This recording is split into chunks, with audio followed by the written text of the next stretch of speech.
All right. Sorry, I look at you or the camera? Look at me. I look at you. We're having a This is so much conversation. easier, yes. Just pretend there's no cameras.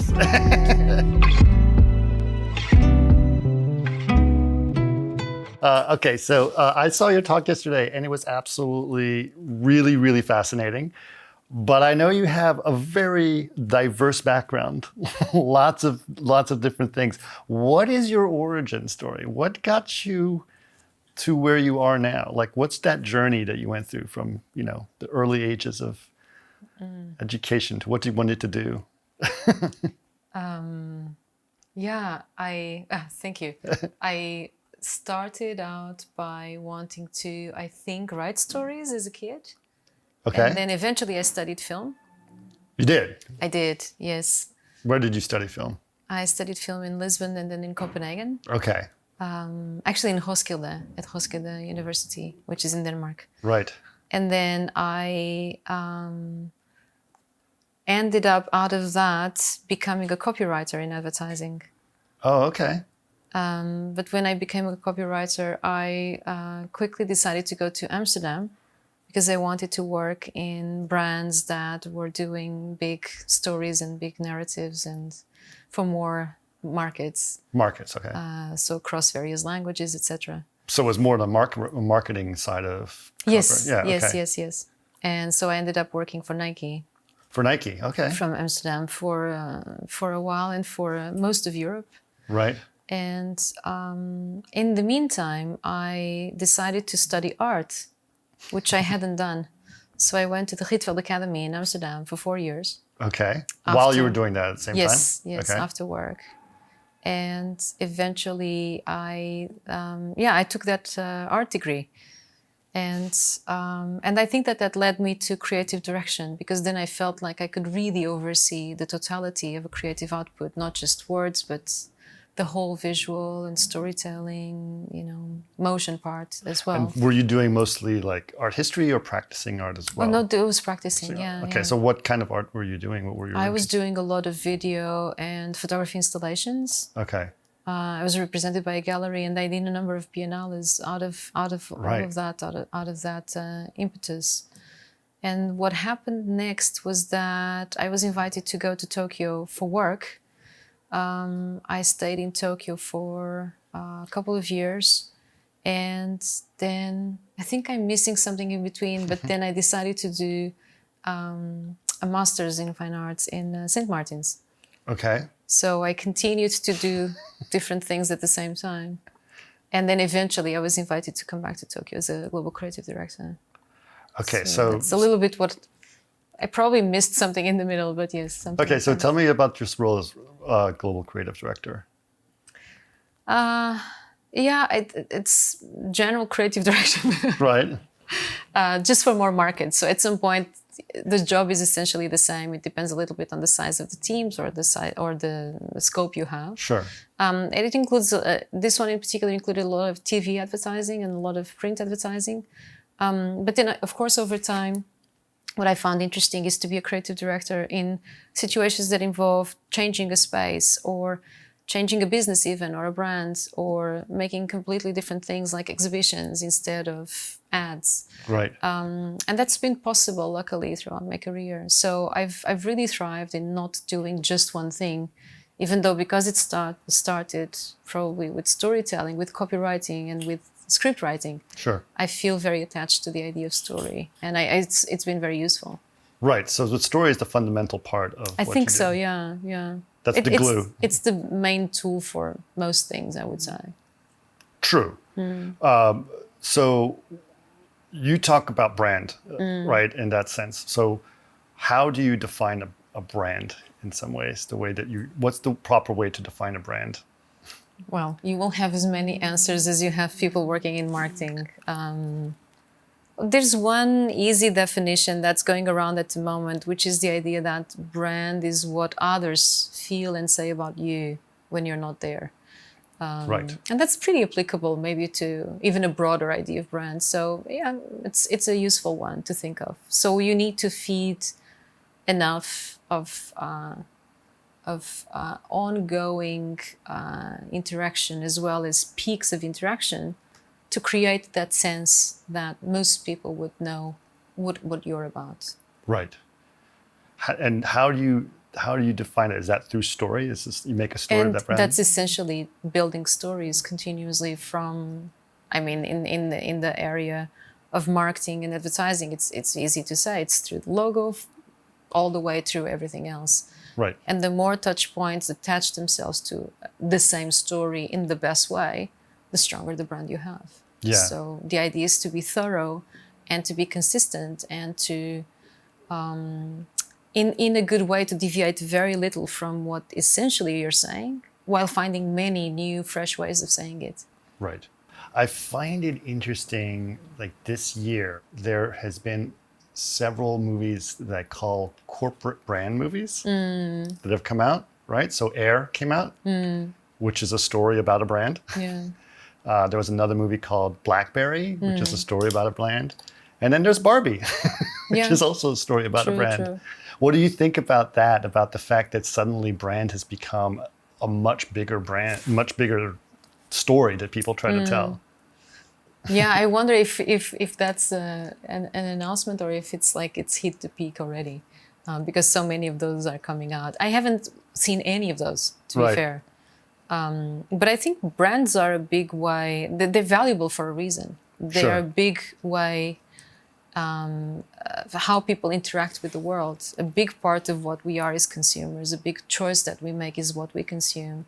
And it's the fact that many products are not differentiated enough, and without a story to hold them together or to hold them to a bigger meaning, they wouldn't have a preference necessarily. So that's largely what you attach to brands. So I'm not surprised that the market reflection of billions in value is finally reflected in narratives that we understand and that people want to know how that gets done. Yeah, absolutely. I think it's fascinating also that brands are almost more powerful than films when it comes to people's passions. Like, I'll give you an example. Apple, people are extraordinarily passionate about Apple, and they'll die for that brand. Yeah. And I find it interesting that they hold their own narratives about what that brand is all about. Yeah, that's the job. I think that we associate the word brand to corporate constructs, but in fact, brand has always been Parma ham from Parma, right? The brand has always existed. It's a signifier of quality, and it's a signifier of a certain level of quality, taste, status, and a number of other things. So brand itself, if we take away the word brand and we call it something else, it just means that you have a shortcut to understand a product or an experience. Sure. That's essentially what it is. So I think now when we speak of brands, we think of these corporate constructs, but that's just one version of that. Yes. A country is also a brand. Brand Australia is a very interesting absolutely. brand. So there's very many ways to look at this, and a lot of them are just part of how we function daily. Right. Well, I want to get back to that because I actually have more questions that I think would be helpful to some people, especially about branding themselves. But what I thought was fascinating was your talk yesterday, because you talked about something very, very different, but you also very subtly used it as a metaphor for story in some ways. So I wonder if you could share that story with us, and how did you get involved in this very specific craft that you got? And explain what it is, because our audience may not know what that is. No, happy to. Kintsugi is essentially the art of repairing, typically repairing something that's been broken. Okay. And it's very, very associated with pottery that's connected to tea ceremony, because Kintsugi can actually be traced back to Japan, and very specifically to Kyoto, where it started. And it started in connection with the tea ceremony and the chawan, the tea cups that were made at a long, long time ago. And I think I got interested in it through a friend who had made something and broken something, and then a whole conversation started on learning to put it back together. And the shortcut of Kintsugi, the brand of Kintsugi, is that people think of a crack being fixed with gold because that's what it visually looks like. Right. So you see like a broken vase or a pot or a cup, and it's got these cracks and gold Filled veins in. inside Exactly. it. Yes. Yeah. And that can go into many different layers or levels of how filled or how thin or how sophisticated or how kind of playful even. Sure. And what I found Kintsugi to be is like oftentimes there's a lot behind the brand, or there's a lot behind the first impression of the brand. And what Kintsugi is a very arduous and enjoyable, but arduous and tenacious process of putting those pieces together back with urushi, which is a tree sap. Of a tree that, again, is very uniquely from Japan, even though it grows in a few other places. And that tree sap is over many different iterations and different layers made to coalesce again the piece that was broken or cracked or chipped. And that eventually becomes such a smooth surface that connects the piece ever more strongly. And the gold finish is a signifier of food safety, for example, or of quality, of a certain level of upgrading, let's say, the piece. So the gold isn't actually the glue. The gold is the gold is not the glue at all. It's the veneer that's on top of it. Yes, like in so many things, the gold belies the hard slog. Right. So that's That's also so the sap serves as a glue in a lot of ways, right? Yes, the sap is, and what I mean with ever strong is that it's ever hardening. So it will never be as fragile as it is now because it will be much harder in 100 years. Oh, wow. So it's actually a substance that becomes stronger with time, not weaker. So it's a really fascinating concept. How long does it take to dry? It takes weeks depending on the conditions. Okay. And then it can stabilize further if you leave it a little bit longer. So you have to play with the malleability of the process. Right. A little bit. But the gold is also, I would like to say, there's Kintsugi, which is with gold. There's Gintsugi, which is with silver. Mm-hmm. And none of them are necessary. You can very well finish with urushi. Right. Yeah. And you were also talking about your allergic reaction to this. Everyone was fascinated with my extreme allergic reaction. I just happened to be apparently very vulnerable to it, yes. Right.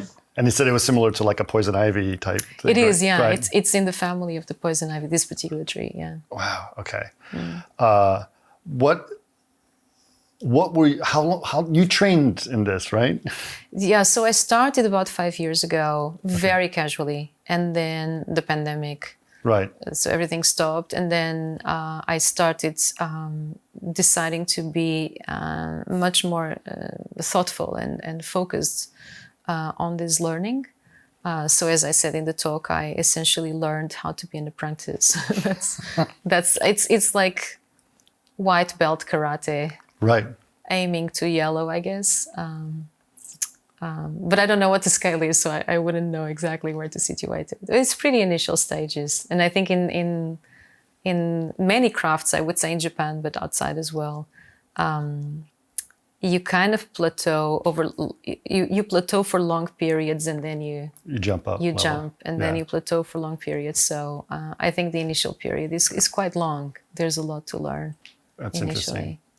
I find it interesting, especially in Japan. There are many crafts that are Japanese that have levels and different dans that you get to, right? So, I mean, I spoke to a wonderful person at last THU, and she was a calligrapher, and she was explaining to me the different levels and how she got to these different levels over time. What do you feel that repairing is not all the same? So once you get to different levels, do you feel that there is a different way of reconstructing a vase as you I will come back to this podcast and tell you. It's early days for me. But can you observe it yourself when you see other people's work? Yes. I think that, like with many crafts, I think you get a little bit of a map and few tools. It's almost like playing Zelda. There's a map, there's some tools, you can pick up things, but every piece is unique. And I think the respect you owe to every piece, no matter how big or how small the repair, is that you probably start from a place of humility that you don't know how to fix that piece because you have not fixed it before. Right. So I think that also contains a very wonderful surprise that every piece can be just very joyful, because I don't know that you would ever feel that you've done it before. You really haven't. Right. So there's a never-ending story with this particular craft that I find very attractive. Yeah, and it's not the same as when it first was whole. Exactly. Yes. And it's already been broken, so you probably give yourself some grace to say, well, it's broken. What can happen? Of course, we know what can happen is you break it more, but hopefully Sure. you won't. So that's what happened with now my semi-famous egg. Your semi-famous egg that's broken again, yes. Yeah. Yeah, we'll get back to the egg, but I had a bit of I was thinking about all these different metaphors that you had through this process and what you're doing and story. And I thought of Frankenstein. How you basically is like, it's already dead. Yeah, that's interesting. That wasn't really my intention. But I guess more close to some of the talks that we've had as well, more the idea that I think in some cultural contexts, people get over busy with newness, over busy with striving to have the one original idea. And I think what craft teaches you, that's incredibly freeing, is that that's not a good pursuit. There's nothing wrong with starting from where somebody left. It's actually an honor to pick up what has been started by others, and hopefully to not leave it worse than you found it. So I think that is creatively incredibly freeing. And I think that the metaphor of Frankenstein comes from that idea that there's an original being and then there's this other thing. Right. But in other places, in other areas of thought, that's not exactly the construct that we operate from. And it can be this other version of creativity, which is a much more sympathetic shoulders of giants, if you will. Sure. Idea. But I still remember the vase that was missing its bottom and how you tried to figure that out. Can you tell that story? Yeah, I bought, it's my own fault. I bought some vases that felt beautiful and they're very, very fine. They're very fine pottery. Right. So the walls of the vases are incredibly fine and they're tiny. They're almost like miniature vases. And what happened is that in quick succession, 2 were broken. And as would happen with breaking pieces of pottery for some reason, is that there's always something missing. So you often have a hole when you put the puzzle back together. And this particular vase has a bubble shape at the bottom, and half of it was gone. Right. And I couldn't find the pieces at all. So it has a very thin, long neck and this bubble bottom, and half was gone. And I was wondering if what would make sense was to find a way to reconstruct the bottom, which was the first discussion, is how to reconstruct something so fine and so quite a large area of this small piece. But then I thought that there's, to me, an underlying ethics of Kintsugi, which I hope I have understood correctly from my learning. And that's the idea that things are meant to be put back into the world and serve a purpose again. And I've tried not to work on pieces that are just for visibility, just for looking at. I am trying to work on pieces that will be in use. Serve purpose. Continue to serve their previous purpose, or maybe do something different. And this vase had a conundrum because the water would fall out. Right. But then in handling the piece, and this is the part that you cannot script before, in handling the piece, the idea that when you put it upside down, it just looks like a little tulip. Mm-hmm. And the tulip calls for another tulip. So suddenly the vase could function as a vase in a totally different way. And it still has, of course, the neck would drop water, but you can add a little saucer to it, or a plate, or another vase. And with maybe 2 vases or with 2 pieces, you have a vase again. So I ended up deciding not to fix the bottom of the vase, flipped it, and finished it in line with its new gravity. Right. And that was the story of that. So I do think it's a very fitting metaphor for some stories that you are incredibly busy telling with in one hemisphere, and you end up living in the other hemisphere, and sometimes you have to flip your story. Change the story. Yes. Say, look at it from a different perspective in some ways. The opposite in this case. Yeah. Yeah. And then you also talked about things that you hide in there that you know that are there that people don't necessarily know are there. Yes, so there was another vase. I have a thing with the base of vases at this point. There was another vase in the same vein, very small, very thin, broke easily, but it had a short neck and it broke in the neck. And then I realized that I was fixing it and it would break again because it toppled and the base was very uneven. So I decided to urushi the base in many different layers of urushi and drying and polishing and drying and urushi and so on. And the bottom of the vase is the size of a 10-cent coin. Right. And what will happen is that the largest surface of gold in this vase is actually the bottom, and very few people will ever see it. So that's a story with a secret. Right. So now that you've gone through this journey, you have this journey, how has it changed the way that you observe narratives? I think it's really actually helped me see more. These are not new things to me in theory. They are very basic parts of storytelling. But I think that when we work on words and abstraction for so long, we may forget the richness of reality. And rubbing against reality is always the best way to not only test your theory, but to expand it. So I think this has been a huge thought expansion. And maybe what I'm surfacing now are the first things I've noticed, which are all the ways story works in this construct. But I hope in the future I will be able to surface the things that are not yet said in the richness of this experience, because it's a very, very different experience and it's incredibly varied. And the world is contained in the small vase that you were busy with for months. Yeah.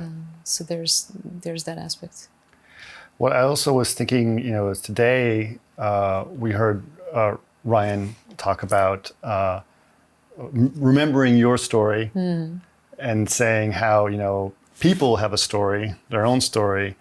And then what he liked about what you're talking about, the vases, is that the cracks become a feature of the vase now. They've become the new position of it, as opposed to, the old way that we used to repair a thing and try to super glue it so you don't even see that there's a crack, right? And so his then saying is like when someone goes through an experience that breaks them to reconstruct, but not necessarily hide the cracks. What do you think about that I thought it was beautiful. Yeah, I've been fascinated by how the speakers are so incredibly intelligent and generous in their sharing, but also in their weaving into each other's stories. Sure.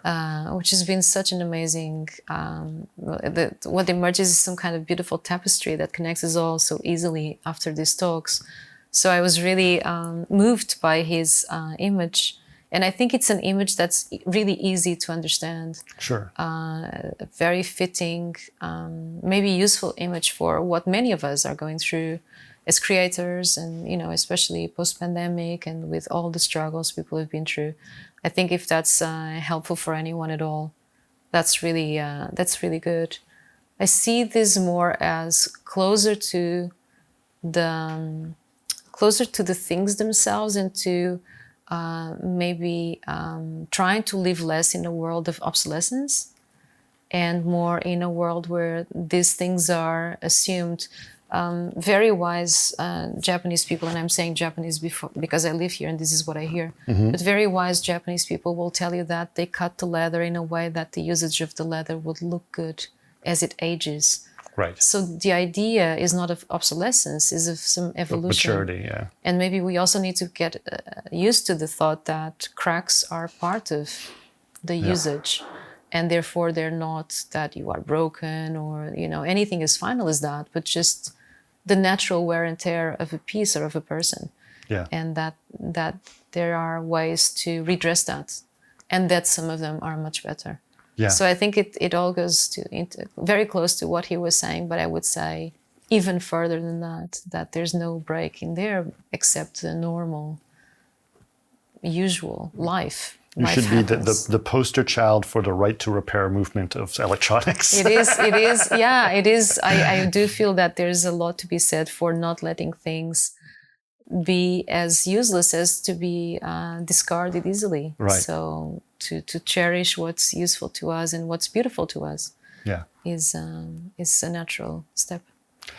So I want to get back to the brand conversation and the story that people make about themselves. Having been at THU many times and hearing people talk about who they are and who they want to be. A lot of people who come to THU, especially the main event. Have you been to the main event? Not yet. Okay. So there's a lot of young students, extraordinarily talented people that are sitting there trying to say, who am I? Who am I going to become? What am I doing? They put a lot of emphasis on their skill and their craft and they don't know who they are yet. What would you say is a good way for people to discover themselves as a person and then make themselves a brand that people would observe? I feel like if I knew that, I would probably write the book. Right. It's not easy, and I don't know that it's stable, which is another trick. People feel like this is stable, and then at some point they forgot or got a little bit lost, and then they are very stressed about it. And I don't think we are stable enough to say, this is who I am, and that's that forever, or this is what I do. Now we live long lives, and we have long careers, and it's not very fitting to think you wouldn't change considerably during that time. I mean, brands evolve too, though. Exactly. Sure. And I also don't love the idea that we need to turn ourselves into brands. That's also tricky for me, but I understand it in the level of we need to know how to tell our story, and we need to know what in our story is useful or engaging, or a good fit for others to interact with or to work with. I think you're correct. I think people put too much stress on their skills, and they maybe can be more generous to themselves in being more clear about what they want, what they ultimately want. And that's a much harder question to solve. So I think definitely part of how we present ourselves is the company we keep, the things that move us, the stories that excite us, right? The things we wish we could be doing, the dreams we have that we don't think are part of the work. And I think all of those things together are probably, to me, better ways to gauge at what is really the talent of a person, what's really the value of working with a person, for example, rather than, oh, I am level whatever of skill whatever. Right. Which is ultimately something that if you really want to know, you will learn. Right. So my tendency is to think that truly smart people learn many things fairly easily. And that what differentiates, it's the quality of character and the quest. What is the longing of this person? What will they fight to do? What will they really strive? What will they learn overnight in order to do X, Y, or Z? Yeah. And I find that those questions are more interesting. They're a little bit more essential, and they may be even harder, but they are more meaningful. And I think they work faster to find your people, to find your tribe, in the words of THU. Yeah, I agree. But I think, in the days of Instagram, people are eager to find a brand for themselves they can put out there. My art is this, my art is that, or and here's my style, here's what you do. And I think that's also fascinating. And what has been very disruptive as of late is that, especially with generative AI, people's brands are people feel that their brands are being stolen from them, and they're not able to do that. I had a conversation with Mark Simonetti, who says, if you look up my name, you'll see hundreds of works of art that are not mine, that other people made using my name as a prompt. And that brand is damaged, according to him. What is your thoughts about how some of these AI tools are going to change how people see people's stories and people's ways that they observe things? Yeah, it's a tricky moment. I kind of wanted to go back to the Instagram one first to say, Sure. Some time ago, I was working with a very good, very talented art director, and we were looking for an illustrator. And we looked through Instagram, as you now find the best portfolios easily, among other places on Instagram. And a lot of things looked exactly the same. And I'm sad to say this was pre-generative AI. And there was one illustrator whose name I sadly forgot, but if I look it up and I find it, I'll send it to you, so you know the listeners can know what it is. But there was one illustrator that had this work that was very odd, and it was a little bit of a reference to Daniel Buren, with lots of stripes and very flat colors, but also some Greek motifs, and it was incredibly unusual. And we had a few conversations about illustrators and a few people that looked very logical. And we kept coming back to this one portfolio that was the only one we remembered. Right. Because it was so unusual. And it's not to say it was exactly what we had planned or this was 100% of a fit. It just felt like there was an actual interesting person behind it because we couldn't mix it with the others. So by default, that one was the one we called first. Right. And I think that that's maybe the first thing to be said. The danger of wanting to be a brand is that there's also a very large mid-level on that as a quest. I think a brand emerges. Sure. And it's a bit the conversation of branding. A brand will be as good as your company is good, as your products are good, as your employees are treated, et cetera, right. et cetera.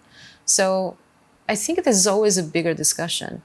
You don't make a brand, you surface it through who you are, through what you love to do. I think that the other question is, to me, from a creator perspective, interesting because I think we will see more quantity of things. But I think that the salience of art and of creativity has always been a few different things: taste, courage, just imagination. So I think we will find that those are still the things that in large scale or small scale, the things that will surface will very likely be still the same. So it might have more to sift through or less to sift through, but I have a feeling that the tool has never been the biggest differentiator on the quality of the writing, for example. Right. It's not been on whether you write by hand or by typewriter or by laptop. Right. It's been on what do you write? Right. And I think that that ultimately will be the kind of the equalizer or the corrector of the current situation. And do you think that, I mean, some of the things, I mean, obviously there's been a lot of discussion about the goods and bads of AI tools, but honestly speaking, you know, you were saying on Instagram, it will all look the same, right? But what was interesting to me when you look at some of the stuff that's been done with AI generative art tools is that apparently people have some crazy ideas that they were never able to draw because they didn't have a skill set to do it. And they just now have a way to visualize it and create it in some ways. And maybe that's why they stand out. Like the person obviously that you talked about who stood out in your group has something interesting about him as a character or her as a character that was different. Yeah, I think that anything that gives people access to do what they love cannot be entirely bad. I think that learning the rules of engagement with others' creations, for example, or learning to be, instead of appropriative, to be collaborative, learning to be, I guess, also to understand what's an homage versus a ripoff. Right. All of this is navigation. Sure. New tools tendentially have frightened us generally But there's good things to say about more people being able to eventually to create what they love. I do think that we are still in search of a creative vocabulary for what's happening, and we are still confusing mock-ups with finished work, etc., etc. So I think at some point we will find over time we will find a better, I guess, a better path to put these things. But I think typically when meaningfully scalable new tools arrive, there are these questions emerging constantly. And eventually the quality of craft and artistry and the thoughts tend to come up. Sure. There's always been median stuff. There will continue to be median stuff. Maybe there will be more median stuff, but that's not new. It's always been the case. Sure. Now, having studied art quite a bit yourself, how are the things that you have learned through what you've done with repairing pottery, or things that we talk about in terms of actually even brand in itself? What are your thoughts about how pop art, especially with Andy Warhol, how he operated in those realms, and how does that relate to those types of things? Yeah, that's such a fascinating point. I think, I spoke about this a little bit in the Q&A. I think Warhol was, of course, on that side of extreme conceptual, right? In which he apparently had a stamp with his signature that he gave to various friends so they could stamp artworks. And this doesn't mean they could stamp any artwork. They could stamp the artworks that they collectively made in one place, right? So there was an authorship. And if you go back in history, apparently Rembrandt would have had a studio that worked very much in the same way. Works would be signed Rembrandt, but somebody did the clouds, somebody did buildings, and somebody else did the water. And there were specialists for different things in the paintings. Right. So a part of it, I think, shocked us because what comes out of it is not one unit, but many units, right? Potentially infinite units. You can keep printing those pop art icons forever.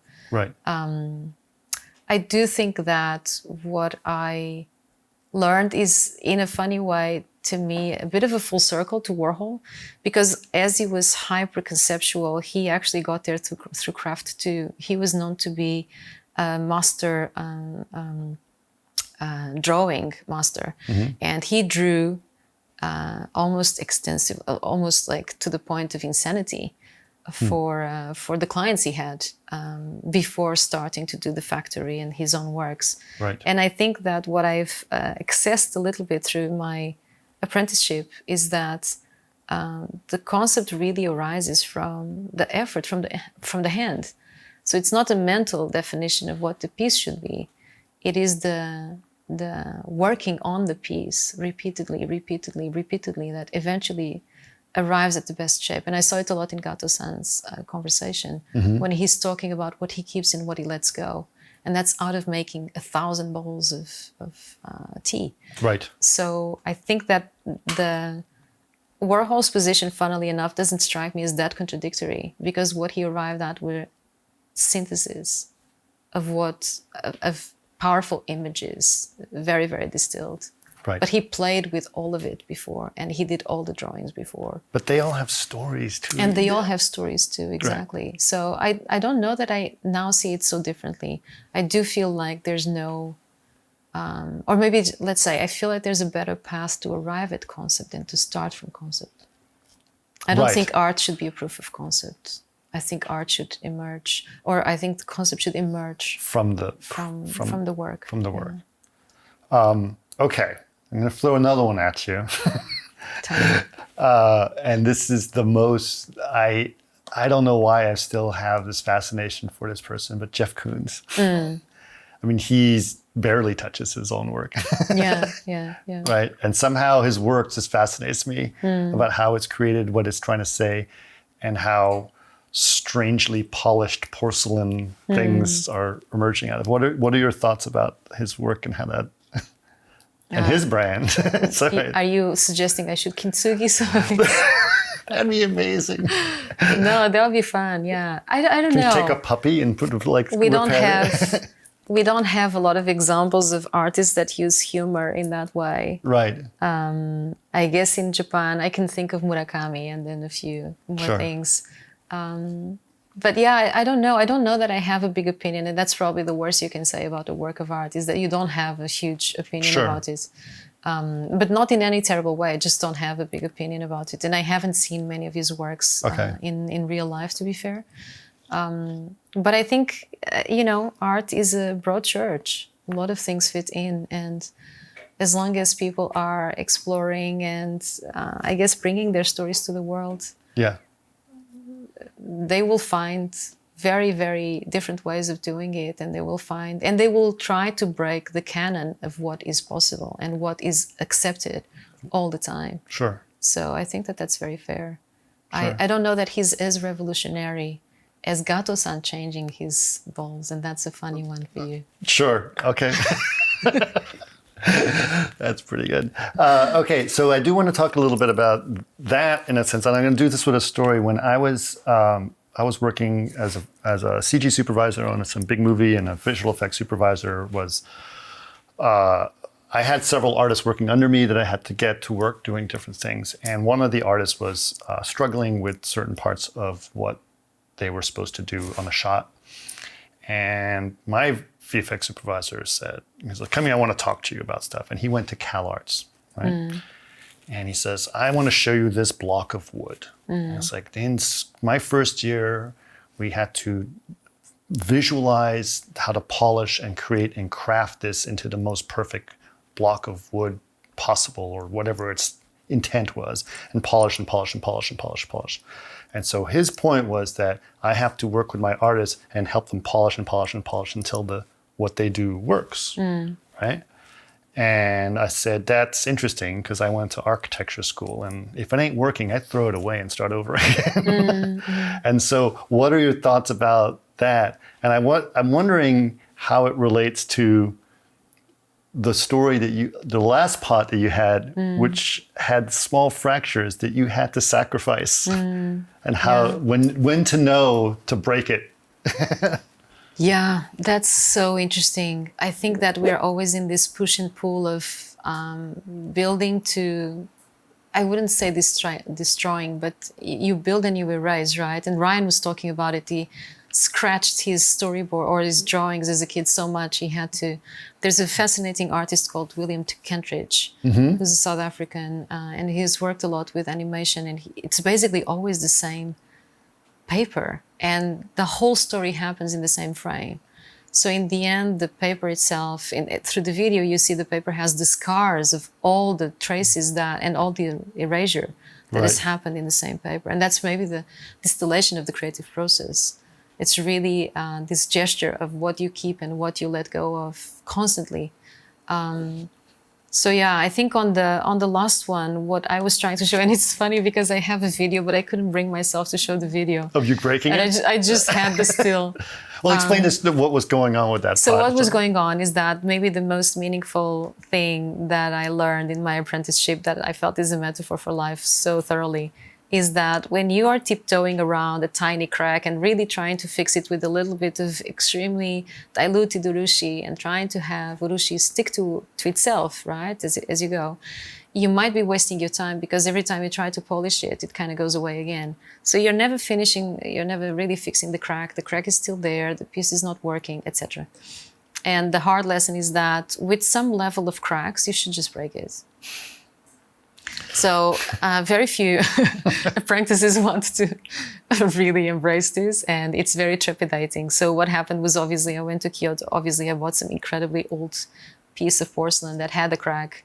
I navigated it somewhat properly. I knew that there was a crack, and I knew actually this crack had some seeped urushi from olden times, and then nobody bothered to fix it because it just didn't stick. Right. So then it's a matter of finding an angle and trying not to break the good part.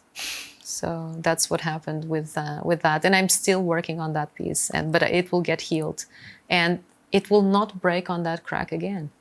Right. It might break elsewhere, but not there. Not there. So that's the metaphor. Sometimes you just got to make sure it's completely broken. Sometimes you need to make sure that you can put it back together somehow. Yeah. Yeah.